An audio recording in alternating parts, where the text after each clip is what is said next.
England could be on the brink of the knockout stages already if they take care of business against the Americans. We're going to take a look at that and more on this Black Friday special, and we're getting into it next.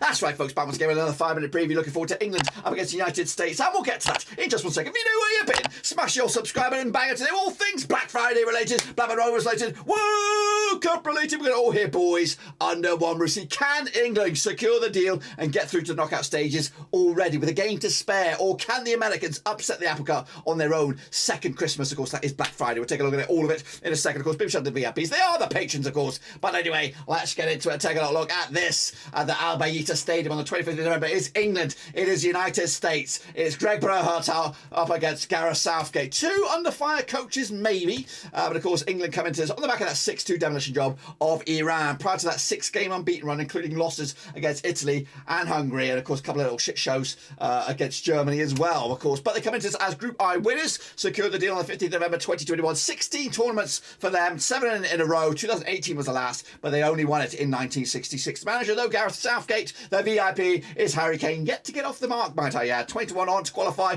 11-2 to go the distance. Of course, this is the group stages right now. They come into you top of the pops, of course, 3 points out of possible 3, 6 goals scored as well up against Iran, of course, and they will take on Wales in a mini Battle of Britain later on in the tournament, of course, actually the third game, of course, in this one to wrap it up. And of course, if everything goes their way, they might even be able to rotate the squad. Speaking of the squad, of course, take a look at it. This is the Americans. What are we doing? That's the English right there. Of course, Ramsdale, Jordan Pickford and Pope could be between sticks. Could we see any of those start today? I doubt it.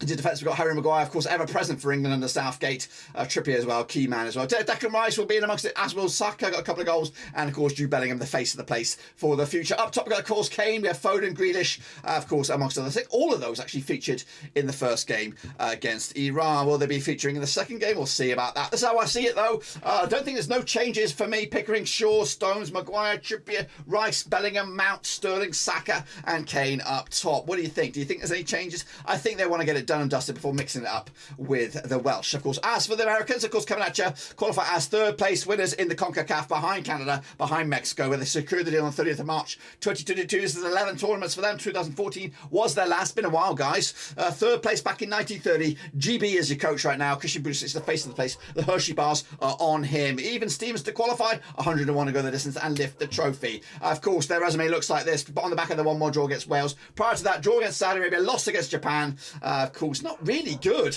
Just 1 win in 6. That was a win against Grenada. Of course, the Kevin so in third, but a win for them or a draw could see them squeak ahead of Wales, depending on what goes on in their game. They did open up with that feisty little 1-1 draw against the Welsh on the opening day. Let's take a look, though, at the squad then for the Americanos. Of course, coming at you with Matty Turner on the books of Arsenal these days. Walker Zimmerman at the back. DeAndre Yedlin, formerly of the Spurs, of course, is a very, very English team here. So we've got Turner, we've got Anthony Robertson and Tim Ream on the books of Fulham. Into midfield, we got, of course, Tyler Adams on Leeds, Brendan Aronson as well. He's supposed to be in there. There he is. And, of course, up top, we've got Josh Sargent and Christian Bruce. Very, very English kind of vibe to it. So I do anticipate them to feature in this. But this is my lineup. Of course, we've got Turner, Robertson, Ream, Zimmerman and Dest. We've got Adams, McKinney, Aronson. I do like him. I don't know why he didn't start last time. Pulisic, Weah and Josh Sargent, of course. Maybe a little bit light up top. Jesus Ferreira's got some goals in him, so hopefully we might even see him too as well. Take a look at these two sides. I've played each other 5 times in 1953 was for England, 1 win for USA and 1 draw. Of course, England are just 1 win and 6, 42% form for them right now. The USA, though, just 1 defeat past 6, 50% form for them heading into the biggest win for England over USA, 3-0 win. The biggest win the only way. It's actually the only win, 1-0 win for America. Of course, England scored 8 goals compared to America's 3. Of course, of those 5 games works out around 1.6 goals a game compared to 0.6 for the USA. Of course, the last time played was a 3-0 win for England, and of course, America's 1 and only win was way back in June 1950. It was at the World Cup. The last time played at the World Cup, get this, back in June 2010, it was a 1-1 draw. That's a nice little stat to throw at you. Of course, there's a bit of vote out there, and of course, England are favoured, of course, big time. 79% gone in favour of England, 11% have gone in favour of the Americans, and of course, 11% have gone with the draw. But the odds, 50-8 on is your USA, 65 is your draw, and 5-1 is your long shots, which of course is the USA. But for me, I'm going to go with a 3-1 win for England. They look good, they look very, very good so far. And I think they